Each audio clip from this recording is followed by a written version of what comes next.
আসসালামু আলাইকুম। গত ভিডিওতে আমি কুমড়ো কুড়ে রাখার প্রসেসটা দেখিয়েছিলাম। আজকে কুমড়ো বড়ি দেওয়ার ফুল প্রসেস আপনাদের মাঝে শেয়ার করব। আগের দিন রাতে কুমড়োটা কুড়ে আমি ধুয়ে রেখে দিয়েছিলাম। কুমড়ো ধোয়ার কারণ হলো কুমড়োটা না ধুয়ে রাখলে একটু টক ভাব চলে আসে। এখন বাজে ভোর 4টা।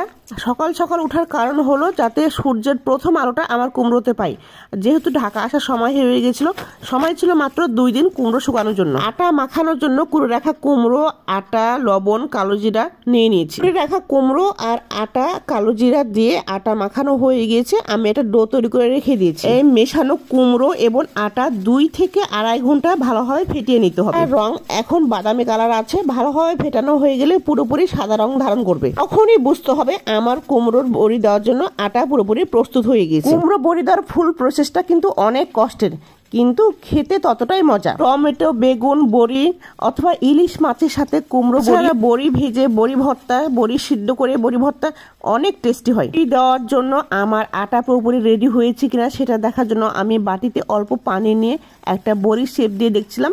যদি বড়িটা পানিতে ভেসে যায় তাহলে বুঝতে হবে আমার আটা পুরোপুরি রেডি হয়ে গেছে, কিন্তু আমার আটা রেডি হয় না, এই জন্য কুমড়ো বড়িটা ডুবে যাচ্ছে। আমার বড়ি ডুবে গেছে, যেহেতু আটা এখনো রেডি হয় না, আরো ফেটাতে হবে। এবার ফেটানোর পর আমি আর আমার মা দুজনেই দিলাম যে কাঠটা হয়েছে। আমার মায়ের বড়ি দেওয়ার জন্য আটা পুরোপুরি রেডি হয়ে গেছে, সেই জন্য বড়িটা উপরে ভেসে গিয়েছে। আর আমারটা এখনো আটা রেডি হয় না, এই জন্য পানিতে ডুবে গেছে। ব্যাপারটা অন্যরকম। অনেকক্ষণ ধরে আটা ফেটানোর ফলে আটা কিন্তু অনেকটাই ফুলে বেড়ে যায়।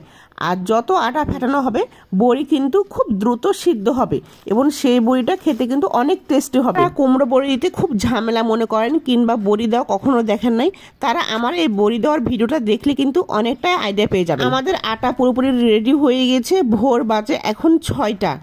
13 ডিগ্রি সেলসিয়াস তাপমাত্রা নিয়ে চলে আসছে আমরা ছাদে। শীতের রোদ, তারপর 2 দিনের মধ্যে আমাকে এই বড়ি ঢাকা নিয়ে যেতে হবে, সেজন্য আমি মশারি নেট ব্যবহার করছি। আপনারা চাইলে বড়ি দেওয়ার ফ্রেম পাওয়া যায়, সেটা ব্যবহার করতে পারেন। তো এক এক করে আমার বড়ি দেওয়া শুরু হয়ে গিয়েছে। এর মধ্যে আটা নিয়ে 2-3 বার নাড়াচাড়া করে বড়ি শেপ করে নেটের মধ্যে বড়ি দিয়ে দিতে হবে। কোনো কাজই কঠিন না, শুধু সেই কাজটা সম্পন্ন করার জন্য লাগে মনের মধ্যে সাহস এবং তীব্র ধৈর্য।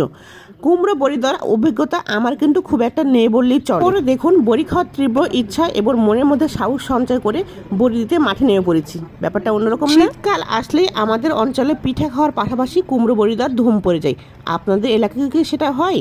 হলে কমেন্টে জানাবেন। এই তো এক এক করে আমার সবগুলো কুমড়ো বড়ি দেওয়া শেষ হয়ে গিয়েছে। এই বড়ি কিন্তু 5 থেকে 7 দিন কড়া রোদে শুকাতে, ভালোভাবে শুকিয়ে রাখা বড়ি কিন্তু 2 থেকে 3 বছর কিংবা তারও বেশি খুব ভালোভাবে ঘরে সংরক্ষণ করে রাখা যায়। কিন্তু শুকিয়ে রাখা বড়ি এয়ারটাইট বক্সে রাখলে ভালো, বাতাসে রাখলে কিন্তু সেই বড়ি সিদ্ধ হতে চায় না এবং স্বাদটাও কিছুটা কমে যায়। আমার আজকের ভিডিওটি ভালো লাগলে লাইক, কমেন্ট, শেয়ার করে পাশে থাকবেন। ধন্যবাদ সবাইকে।